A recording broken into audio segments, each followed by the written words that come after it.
السلام علیکم دوستو، کیا آپ نے کبھی محسوس کیا ہے کہ جب آپ بالکل اکیلے ہوں تو آپ کے پیچھے کوئی کھڑا ہوتا ہے؟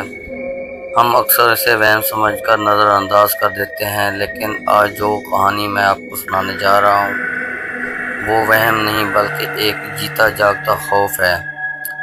یہ کہانی جو ہے ان چار دوستوں کی ہے جو ایک ایسی جگہ پر مہم جوئی کرنے کے لیے نکلے جہاں قدم رکھنا ہی موت کو دعوت دینا تھا، لیکن ان کا شوق ان کو آگے تک لے گیا۔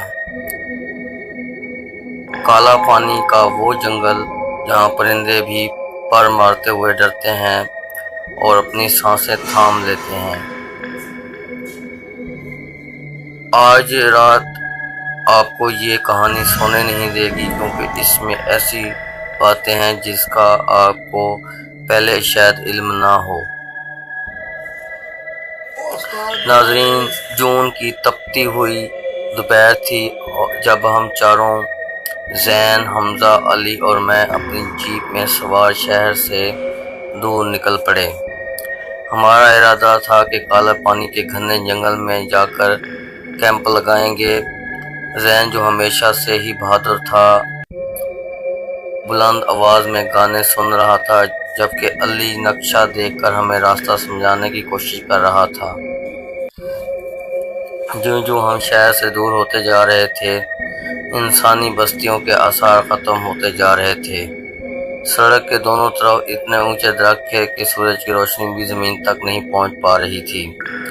فضا میں ایک عجیب سی بو تھی، جیسے کوئی چیز پرانی ہو اور وہ سڑ چکی ہو۔ جنگل کے دہانے پر ہمیں ایک چھوٹا سا ڈھابا ملا۔ وہاں ایک بوڑھا آدمی بیٹھا تھا جس کی آنکھیں پتھرائی ہوئی تھیں۔ جب میں نے اس سے پانی مانگا تو اس نے میرا ہاتھ پکڑ لیا۔ اس کا ہاتھ برف کی طرح ٹھنڈا تھا۔ اس نے دھیمی آواز میں کہا، بیٹا، یہاں سے واپس مڑ جاؤ، اس جنگل میں درختوں سے زیادہ سایوں کا راج ہے۔ سورج ڈھلتے ہی ہوا مٹی مانگنے لگی، انسانی جسم کی مٹی۔ ہم سب ہنس پڑے اور اسے ایک پاگل بوڑھا سمجھ کر آگے نکل گئے۔ کاش کہ ہم نے اس کی یہ بات مان لی ہوتی۔ رات کے تقریباً 11 بج چکے تھے۔ ہم نے جنگل کے بیچوں بیچ ایک خالی جگہ دیکھ کر اپنے خیمے کو گاڑنا شروع کر دیا۔ آگ جلائی اور کھانے پینے کی باتیں کرنے لگے۔ اچانک جنگل کا شور خاموش ہو گیا، ایک ایسی خاموشی جسے آپ اپنے کانوں میں محسوس کر سکتے تھے۔ زین، تم نے کچھ سنا؟ حمزہ نے سرگوشی کی۔ کسی کے چلنے کی آواز آ رہی تھی، سوکھے ہوئے پتوں پر بھاری قدموں کی چاپ، تھپ تھپ تھپ۔ ہم نے ٹارچ جلائی اور چاروں طرف روشنی پھینکی، وہاں کوئی نہیں تھا، لیکن جب ٹارچ کی روشنی ایک بڑے برگد کے درخت پر پڑی تو وہاں سے ہمیں کسی کے ناخن کھرچنے کے نشانات ملے۔ وہ نشان اتنے اونچے تھے جہاں کوئی انسان نہیں پہنچ سکتا تھا۔ ہم سب خیمے کے اندر چلے گئے اور اسے اندر سے بند کر لیا۔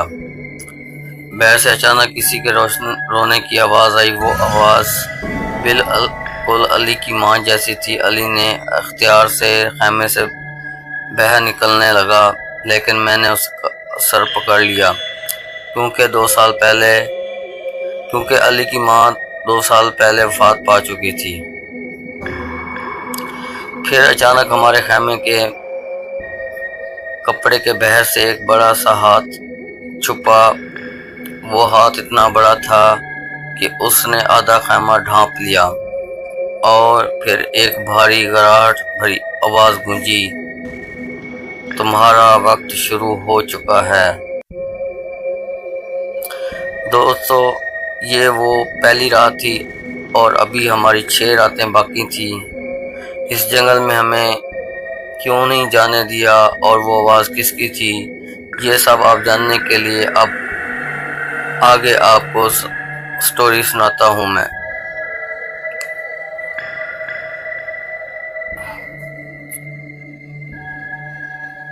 کالے پانی کے جنگل نے ہمیں پہلی جھلک دکھائی اور بڑا سا ہاتھ، وہ خیمے پر پڑنے والے نشانات، ہم سب دہشت زدہ ہو گئے تھے، لیکن ابھی بھی بھاگنا ممکن نہیں تھا۔ جنگل کی وہ رات اتنی کالی تھی جیسے ہمیں کوئی اندھے کنویں میں قید کر رہا ہو، لیکن جو واقعہ اس رات کے پچھلے پہر کو پیش آیا، اس نے ہمارے یہ بات ماننے پر مجبور کر دیا تھا کہ ہمارا مقابلہ کسی انسان سے نہیں بلکہ کسی ایسی طاقتور قوت سے ہے جو ہماری سوچ سے بھی زیادہ طاقتور ہے۔ ہم چاروں خیمے کے اندر دیکھ کر چپ کر کے بیٹھ گئے۔ باہر کی آوازیں اب خاموش ہو چکی تھیں، لیکن خاموشی سکون دہ نہیں تھی بلکہ کسی طرف پیش خیمہ تھی۔ زین کی ہمت جواب دے رہی تھی اور وہ باری باری اپنے پستول کو دیکھ رہا تھا جو اپنی حفاظت کے لیے ساتھ لایا تھا۔ ناظرین، ان کے مطابق اچانک جب زین کو پیاس لگی، میں باہر گاڑی سے پانی کی بوتل لے کر آتا ہوں۔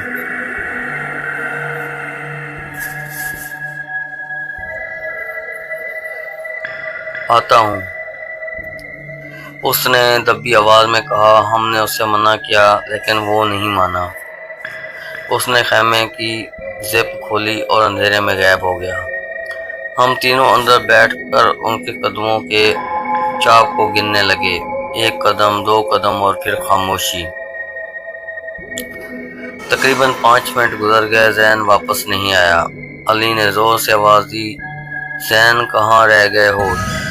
جواب میں دور سے زین کی آواز آئی، یار گاڑی کا دروازہ نہیں کھل رہا، ادھر آؤ میری مدد کرو۔ علی اٹھنے والا ہی تھا کہ اچانک خیمے کے دوسرے کونے سے ایک اور آواز آئی۔ ہم سب کے رونگٹے کھڑے ہو گئے اور وہ زین تھا۔ زین تو خیمے کے اندر ہی ایک کونے میں چھپا بیٹھا تھا، اس نے تو خیمہ چھوڑا ہی نہیں تھا، تو پھر وہ کون تھا جو باہر سے زین کی آواز میں ہمیں پکار رہا تھا؟ باہر کھڑا وہ شخص اب بھی پکار رہا تھا، تم لوگ باہر کیوں نہیں آ رہے؟ میں جہاں اکیلا ڈر رہا ہوں۔ ہم نے ٹارچ کی روشنی خیمے کے کپڑے پر ماری۔ باہر ایک سایہ سا کھڑا تھا جس کا قد، ڈھانچہ اور کپڑے بالکل زین جیسے تھے اور وہ ہو بہو زین ہی لگ رہا تھا۔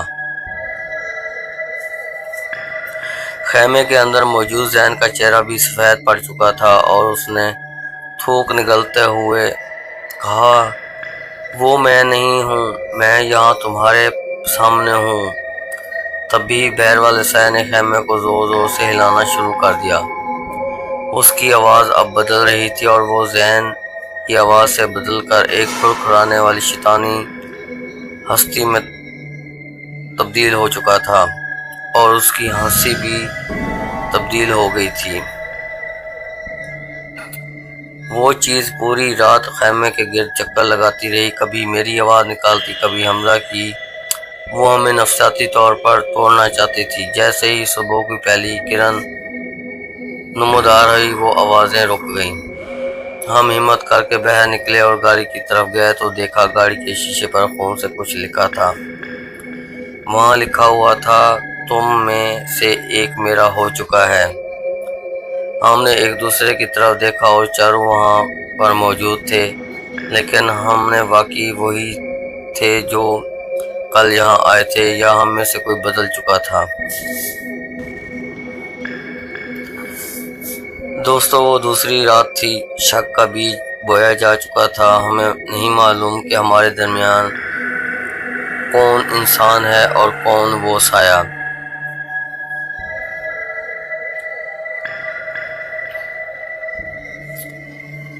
اس رات ہمیں ایک ہم شکل نے ہمیں پاگل کرنے کی کوشش کی۔ گاڑی کے شیشے پر جملہ لکھا ہوا تھا کہ تم میں سے ایک میرا ہو چکا ہے۔ یہ جملہ ہمارے ذہنوں میں کسی زہریلی ناک کی طرح بیٹھ گیا تھا اور اب ہم ایک دوسرے کو شک کی نگاہ سے دیکھ رہے تھے۔ کیا حمزہ وہی حمزہ تھا؟ کیا زین وہی زین تھا جو ہمارے ساتھ گاڑی میں آیا تھا؟ اس کشمکش میں ہم نے فیصلہ کیا کہ یہاں رکنا خودکشی اور ہماری فوراً یہ جنگل چھوڑنا ہوگا، لیکن جنگل سے نکلنا اتنا آسان نہیں تھا جتنا ہم سمجھ رہے تھے۔ ہم نے جلدی اپنا سامان سمیٹا۔ زین نے گاڑی کو سٹارٹ کرنے کی کوشش کی، لیکن انجن صرف ایک عجیب سی گڑگڑاہٹ پیدا کرنے کے بعد خاموش ہو گیا، اور ہمیں ایسا لگ رہا تھا جیسے گاڑی کی روح قبض کر لی گئی ہو۔ تو ہم نے فیصلہ کیا کہ اب ہم پیدل چلیں گے اور سڑک پر پہنچیں گے۔ 3 گھنٹے ہم مسلسل چلتے رہے، اور چلنے کے بعد احساس ہوا کہ ہم ایک ہی دائرے میں گھوم رہے ہیں۔ وہی کٹا ہوا درخت، وہی نیلا پتھر، ہم بار بار وہیں واپس آ رہے تھے۔ تبھی علی مٹی میں لڑکھڑا کر گر پڑا۔ جب ہم نے اسے اٹھانے کے لیے آگے بڑھے تو ہماری نظر سامنے موجود ایک ڈھلان پر پڑی۔ وہاں جھاڑیوں کے پیچھے ایک قدیم شکستہ حال قبرستان تھا۔ وہ قبرستان اتنا پرانا تھا کہ قبروں کے پتھر ٹوٹ کر مٹی میں مل چکے تھے۔ وہاں کی ہوا میں ایک ایسی سرائے تھی جیسے صدیوں میں وہاں کی لاشیں کھلی پڑی ہوں۔ ہم وہاں سے گزر رہے تھے کہ حمزہ ایک جگہ سے ساکت کھڑا نظر آیا۔ اس کا چہرہ سفید پڑ گیا تھا، جیسے اس کی جسم سے کوئی خون نچوڑ لیا گیا ہو۔ اس نے کانپتی انگلی سے ایک نئی بنی ہوئی قبر کی طرف اشارہ کیا۔ وہاں ایک کتبہ لگا ہوا تھا جس پر مٹی جمی ہوئی تھی۔ میں نے آگے بڑھ کر اپنے ہاتھ سے مٹی صاف کی۔ جو میں نے دیکھا اسے دیکھ کر میری چیخ نکل گئی کہ اس کتبے پر میرا نام لکھا تھا اور اس کے نیچے آج کی تاریخ درج تھی۔ ہم پاگلوں کی طرح دوسری قبروں کی طرف بھاگے۔ وہاں 4 قبریں ایک ساتھ بنی ہوئی تھی، ہر ایک پر زین کا نام لکھا تھا، ہر ایک پر علی کا نام لکھا تھا، ایک پر حمزہ کا۔ اور یہ کیسے ممکن تھا کہ ابھی ہم زندہ ہیں اور ہمارے سامنے ہی 4 کی قبریں کیسے ہو سکتی تھیں؟ اچانک ایک خوفناک چیخ ماری علی نے، اور اس کا پاؤں اس کی اپنی قبر کی مٹی میں دھنس رہا تھا، جیسے زمین کے نیچے سے کوئی اسے کھینچ رہا ہو۔ ہم نے اسے پکڑ کر باہر نکالنے کی بہت کوشش کی، لیکن مٹی اتنی نرم تھی جیسے دلدل ہو۔ تبھی ہمیں محسوس ہوا کہ ان قبروں کے اندر سے کوئی ہمیں پکار رہا ہے، اور ہماری اپنی ہی آوازوں میں۔ ہم وہاں سے بھاگے بغیر یہ دیکھے کہ ہم کہاں جا رہے ہیں۔ ہم تھک کر ایک جگہ گرے تو دیکھا سورج پھر سے ڈھل رہا ہے۔ ہم نے پورا دن چل کر گزارا تھا، لیکن ہم پھر اسی جگہ پر موجود تھے اور اسی جگہ پہنچے تھے جہاں ہم نے کل کیمپ لگایا تھا۔ جنگل ہمارے اسی طرح موجود تھا، آگے پیچھے جیسے پہلے تھا۔ وہ ہمیں تھکا کر توڑ کر آہستہ آہستہ نکلنا چاہتا تھا۔ اب رات پھر سے آ رہی تھی، اور اس بار ہمارے پاس نہ آگ تھی نہ ہمت۔ ہمیں احساس ہو گیا تھا کہ کتبے پر لکھی تاریخ غلط نہیں تھی، شاید آج ہماری آخری رات تھی۔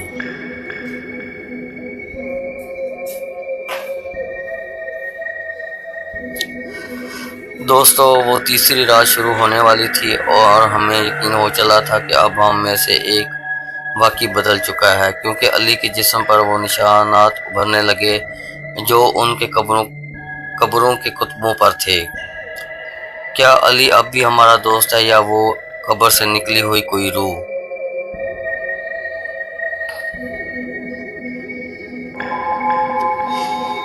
دوستو، تیسری رات کے بعد ہم سب ٹوٹ چکے تھے۔ جب آپ کو اپنی ہی قبر نظر آ جائے تو جینے کی تمام تمنائیں دم توڑنے لگتی ہیں، لیکن انسان کی فطرت ہے کہ وہ آخری سانس تک لڑتا ہے۔ علی کی حالت بگڑ رہی تھی، اس کے بازوؤں پر مٹی کے رنگ کے ایسے نشانات ابھرے تھے جیسے وہ زندہ نہیں بلکہ صدیوں پرانی لاش ہو۔ ہم پیاس سے نڈال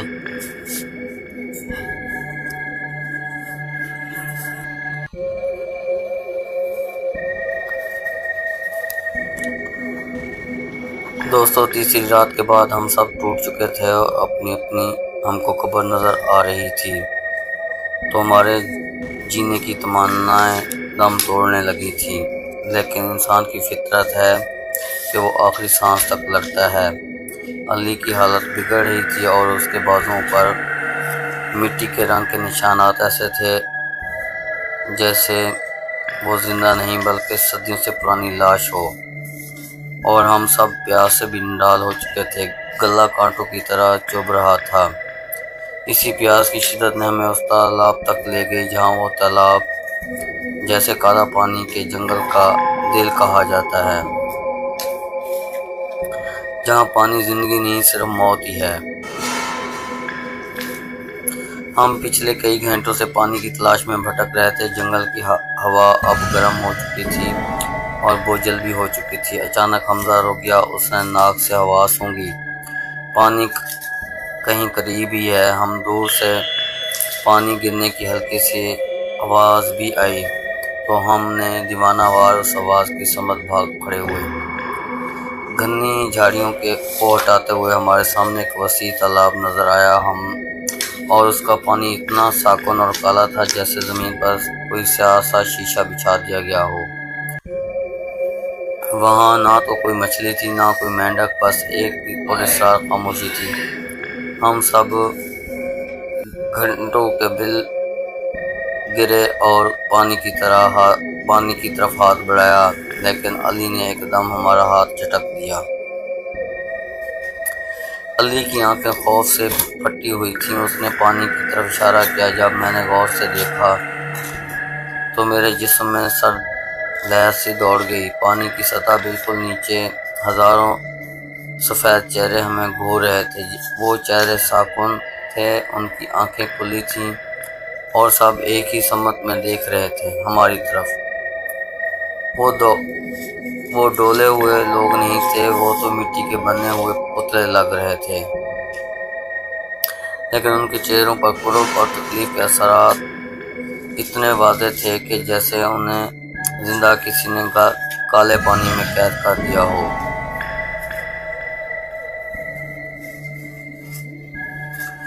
ابھی ہم پیچھے ہٹنے ہی والے تھے کہ اچانک تالاب کے بیچوں بیچ ایک لہر اٹھی۔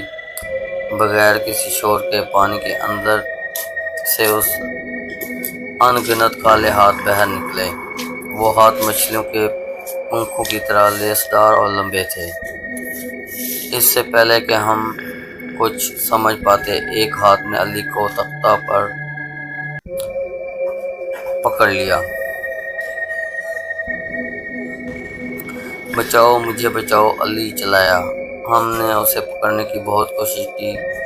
زین نے اپنی پستول سے باہر پانی پر فائر بھی کیے، لیکن گولیوں کا اس کالے سیاہ پانی پر کوئی اثر نہ ہوا۔ وہ ہاتھ علی کو اتنی طاقت سے کھینچ رہے تھے کہ ہمارا زور ٹوٹ گیا تھا، بلکہ پلک جھپکتے ہی علی اس کالے تالاب کی گہرائیوں میں غائب ہو گیا۔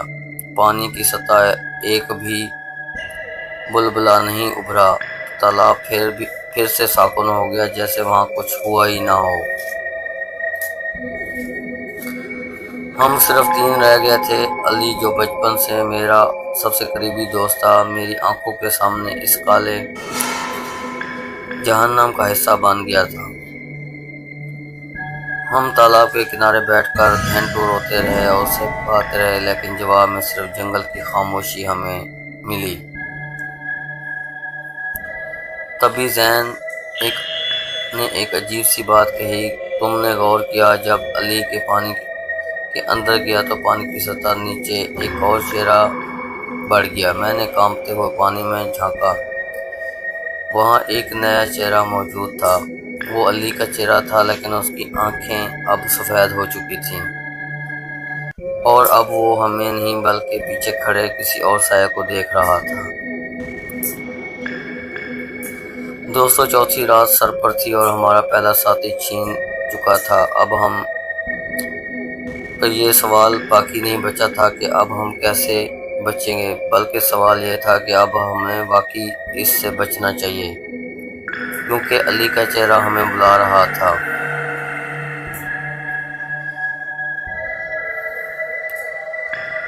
ناظرین، آگے میں آپ کو بتاؤں گا کہ پرانی حویلی کے بارے میں، جو ہمیں جنگل کے بیچوں بیچ ملی، جہاں وقت تھم چکا تھا اور جہاں ہمیں علی دوبارہ ملا، لیکن وہ علی نہیں تھا۔ کمنٹس میں ضرور بتائیے گا کہ آپ کو یہ کہانی کیسی لگ رہی ہے۔ تو چلتے ہیں ناظرین کہانی کے اگلے طرف۔ علی کو کھونے کے بعد ہماری ہمت جواب دے چکی تھی۔ تالاب کے اس کالے ساکن پانی میں اس کا چہرہ دیکھ کر ہمیں یقین ہو گیا تھا کہ جنگل جان نہیں لیتا بلکہ روحیں بھی قبض کر لیتا ہے۔ ہم بھاگ رہے تھے لیکن ہمارے قدم بھاری ہو چکے تھے۔ سردی اتنی بڑھ گئی تھی کہ ہمارے سانسیں دھوئیں کی طرح نکل رہی تھیں۔ تبھی دھند کے پیچھے ایک ہیبت ناک ڈھانچہ نمودار ہوا۔ وہ ایک پرانی حویلی تھی، ایک ایسی جگہ جسے دیکھ کر ایسا لگتا تھا اسے انسانی ہاتھوں سے نہیں، شیطان نے خود تراشا ہو۔ وہ حویلی کسی قلعے کی طرح جنگل کے بیچوں بیچ کھڑی تھی اور اس کے دروازے ساگوان کی کالی لکڑی کے بنے ہوئے تھے، جس پر عجیب و غریب انسانی شکلیں کنندہ تھیں۔ ذہن نے جیسے ہی دروازے کو چھوا، وہ خود بخود کھلتا چلا گیا۔ اندر قدم رکھتے ہی ایک عجیب سی خاموشی نے ہمارا استقبال کیا۔ وہاں پر ہر چیز دھول کی نہیں تھی، لیکن عجیب بات تھی کہ وہاں دیوار پر لگی گھڑیاں اب بھی چل رہی تھیں، ٹک ٹک ٹک، لیکن ان کی سوئیاں آگے نہیں بلکہ الٹی چل رہی تھیں۔ ذہن نے اپنی گھڑی دیکھی اور اس گھڑی کی بھی الٹی گھومنا شروع ہو گئی۔ یہاں وقت پیچھے جا رہا تھا۔ اس نے لرزتی آواز میں کہا،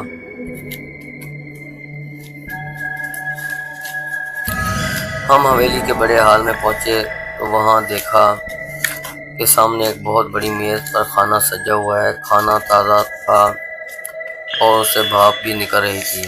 میز کے ایک کونے پر کوئی بیٹھا ہوا تھا جس کی پشت ہماری طرف تھی۔ علی، حمزہ نے دبی آواز میں پکارا۔ وہ شخص آہستہ سے مڑا۔ وہ علی ہی تھا، وہ کپڑے، وہی چہرہ، لیکن اس کی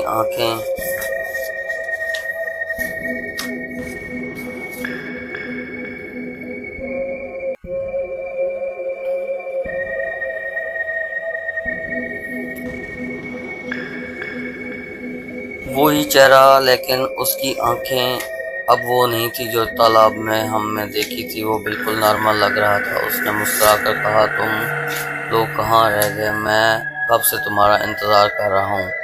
لیکن ہم سب جانتے تھے کہ علی تالاب کی گہرائیوں میں ڈوب چکا ہے۔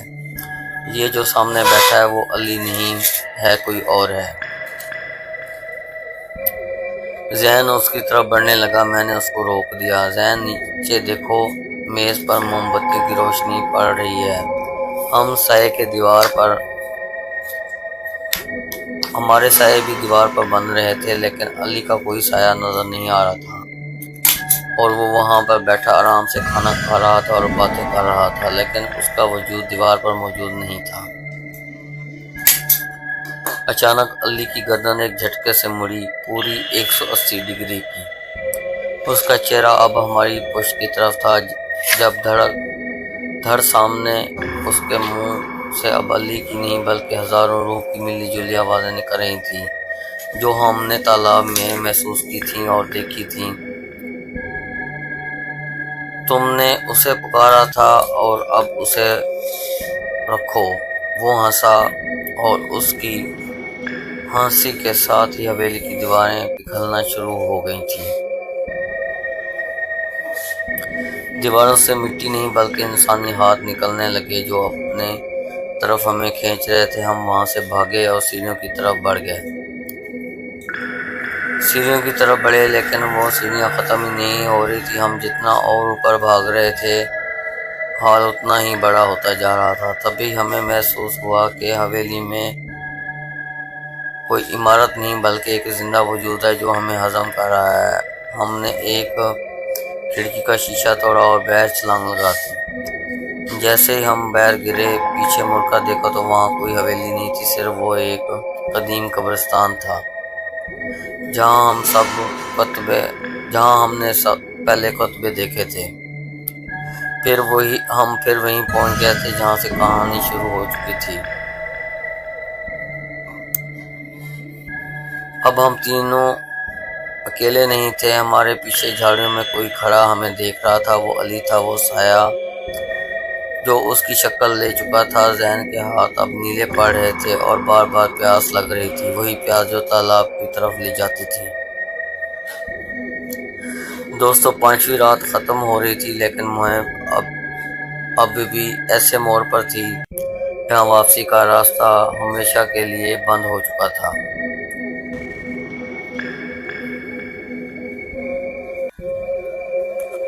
دوستو، جب ہم دشمن سامنے ہو تو لڑنا آسان ہوتا ہے، لیکن جب اگر وہی دشمن آپ کا بہترین دوست بن کر آپ کے ساتھ بیٹھا ہو تو آپ کیا کریں گے؟ حویلی کے اس پراسرار واقعے کے بعد ہم صرف 3 رہ گئے تھے، میں، حمزہ اور زین۔ لیکن زین وہ نہیں رہا تھا جو شہر سے ہماری طرف چلا تھا۔ اس کی آنکھوں میں اب چمک نہیں تھی، بلکہ وہ ایک ایسی گہری ویرانی میں تھا، اس کے اندر سے کوئی مردہ روح ٹھہر گئی ہو جیسے۔ 6ٹھی رات شروع ہو چکی تھی اور ہمیں احساس ہو چکا تھا کہ بھوک سے ہماری پیٹ نہیں ہوتی، بلکہ کچھ بھوک روحوں کی بھی ہوتی ہے۔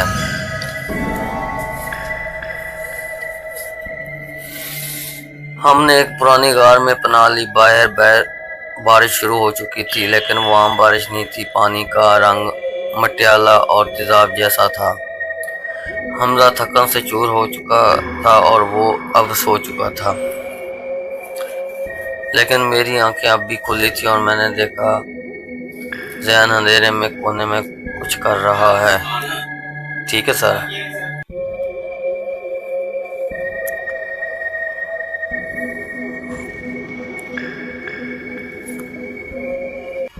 میری آنکھیں کھلی تھیں اور میں نے دیکھا کہ زین اندھیرے میں کونے میں بیٹھ کر کچھ کر رہا ہے۔ اس کے ہاتھوں کی حرکتیں بہت عجیب تھیں۔ میں نے دبے پاؤں اس کے قریب جانے کی کوشش کی۔ جب ٹارچ ہلکی سی روشنی اس پر پڑی تو میرا کلیجہ منہ کو آ گیا۔ زین اپنی ہی بازو کو دانتوں سے کاٹ رہا تھا اور اس کے منہ سے خون بہہ رہا تھا، لیکن اسے درد نہیں ہو رہا تھا، بالکل کسی بھوکے جانور کی طرح وہ اپنے ہی گوشت کو چکھ رہا تھا۔ زین اچانک مڑا، اس کے دانت اب لمبے اور نوکیلے ہو چکے تھے اور اس کی زبان سانپ کی طرح باہر نکل رہی تھی۔ اس نے مجھے دیکھ کر ایک ایسی مسکراہٹ دی جو کسی انسان کی نہیں ہو سکتی تھی۔ تمہیں بھوک لگی ہے؟ اس نے پوچھا۔ اس کی آواز ایسی تھی جیسے سینکڑوں سوکھے پتے ایک ساتھ رگڑے جا رہے ہوں۔ میں نے پوچھے ہوتے ہوئے حمزہ کو جگانے کی کوشش کی، لیکن حمزہ اٹھ نہیں رہا تھا۔ حمزہ کے کمبل کو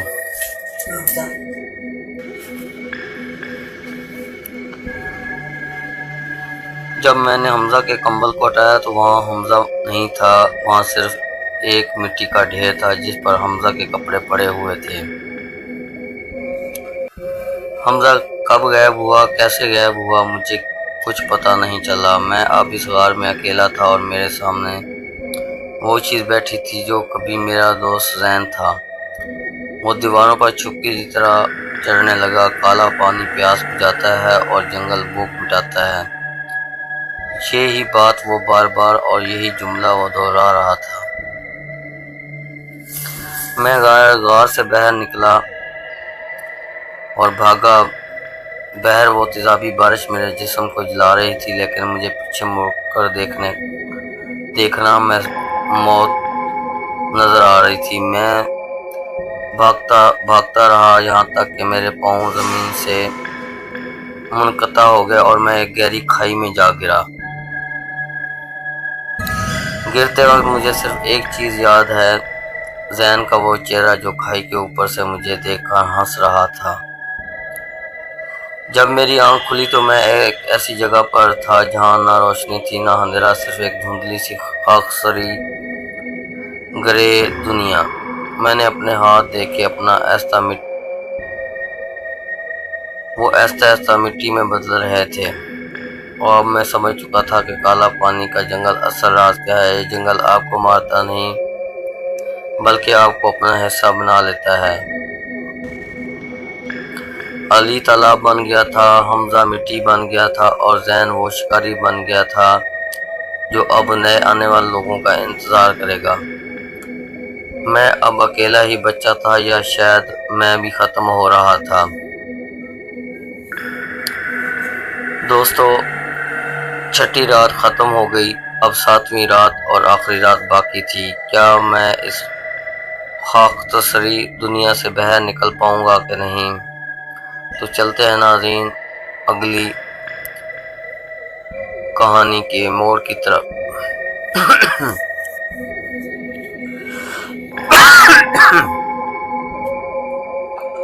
دوستو، آج اس خوفناک سفر کی آخری رات تھی۔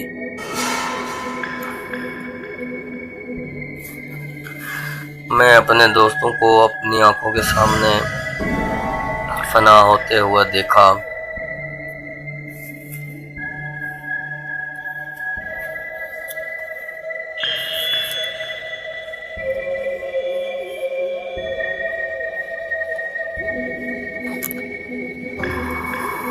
کوئی پانی بن گیا، کوئی مٹی بن گئی، کوئی درندہ۔ اب میں اس کھائی کے اندھیرے میں اکیلا تھا جہاں وقت ٹھہر چکا تھا، لیکن اس کے اندھیرے میں مجھے ایک روشنی نظر آئی۔ وہی روشنی جو مجھے اس جنگل کے سب سے بڑے اور آخری سچ کی طرف لے کر جانے والی تھی۔ کیا میں یہاں سے نکل جاؤں گا یا نہیں؟ یہ جو آپ کے سامنے بیٹھا ہے، یہ کبھی ایک سایہ بن جاتا ہے اور کبھی کیا بن جاتا ہے۔ کھائی کے نیچے ایک غار تھی جہاں وہی بوڑھا اور آدمی بیٹھا تھا جو ہمیں جنگل کے باہر ملا تھا۔ اس کی آنکھیں اب سفید نہیں رہی تھی بلکہ اس کی آنکھیں میں آگ جل رہی تھی۔ میں نے کہا تھا نا بیٹا، یہاں ہوا مٹی مانگتی ہے، اور وہ کھوکھلی آواز میں بولا۔ اس نے بتایا، جنگل دراصل ایک قید خانہ ہے۔ ان روحوں کو جو بھٹک جاتی ہیں یہاں پر 100 سال کے بعد 4 لوگ آتے ہیں۔ جنگل ان میں سے 3 کو جذب کر لیتا ہے تاکہ چوتھا شخص رکھوالا بن کر اگلے 100 سال تک یہاں پر پہرا دے سکے۔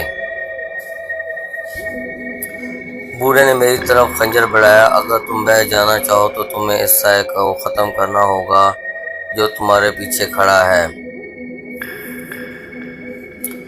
میں نے مڑ کر دیکھا اور وہاں کوئی بھوت نہیں تھا، وہاں میں خود کھڑا تھا اور میرا اپنا ہم شکل تھا، لیکن اس کی آنکھیں بالکل کالی تھیں۔ وہ میرے گناہ، میرے ڈر اور میری نفرت کا عکس تھا۔ جنگل کا سب سے بڑا دشمن کوئی باہر کی مخلوق نہیں بلکہ انسان کا اپنا آپ ہے۔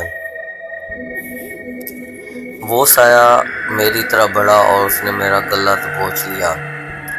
مجھے محسوس ہو رہا تھا کہ میری سانسیں اکھڑ رہی ہیں اور میرا جسم آہستہ آہستہ مٹی بن رہا ہے۔ میں نے پوری طاقت سے اس خنجر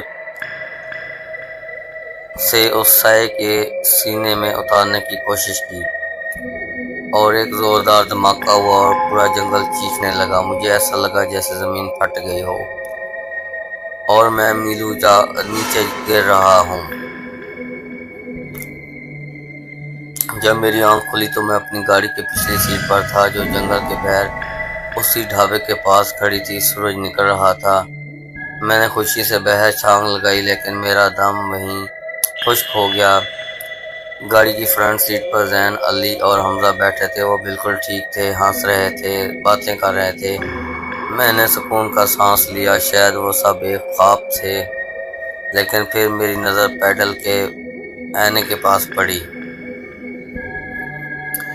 آئینے میں میرا عکس نظر نہیں آ رہا تھا۔ میں نے اپنے ہاتھ دیکھے، وہ شفاف اور ٹرانسپیرنٹ ہو چکے تھے۔ میں نے چلانے کی کوشش کی لیکن میری آواز نہیں نکل رہی تھی۔ تبھی گاڑی میں بیٹھے زین نے پیچھے مڑ کر میری طرف دیکھا اور مسکرا کر کہا، فکر مت کرو دوست، اب تم آرام کرو گے اگلے 100 سال تک، اور اس جنگل کا پہرا تمہاری ذمہ داری ہے۔ وہ تینوں دوست نہیں تھے، وہ جنگل کے سائے تھے جو میری شکل لے کر اب میری دنیا میں جا رہے تھے، اور میں ہمیشہ کے لیے اس کالی پانی کے جنگل کا قیدی بن چکا تھا۔ دوستو، یہ تھی کالا پانی کے جنگل کی داستان۔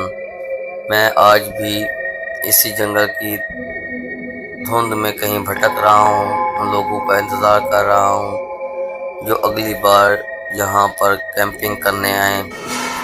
یاد رکھیں، جب بھی آپ کسی سنسان جنگل سے گزریں اور آپ کو لگے کوئی آپ کا نام پکار رہا ہے، تو پیچھے مڑ کر مت دیکھنا، کیونکہ شاید وہ میں ہی ہوں جو اپنی آزادی کی تلاش میں بلا رہا ہوں۔ ناظرین، اگر آپ کو یہ سیریز پسند آئی تو اس کو لائک کریں اور کمنٹ کریں اور بتائیں کہ آپ کو اگلی کہانی کس موضوع پر چاہیے۔ شکریہ، اللہ حافظ۔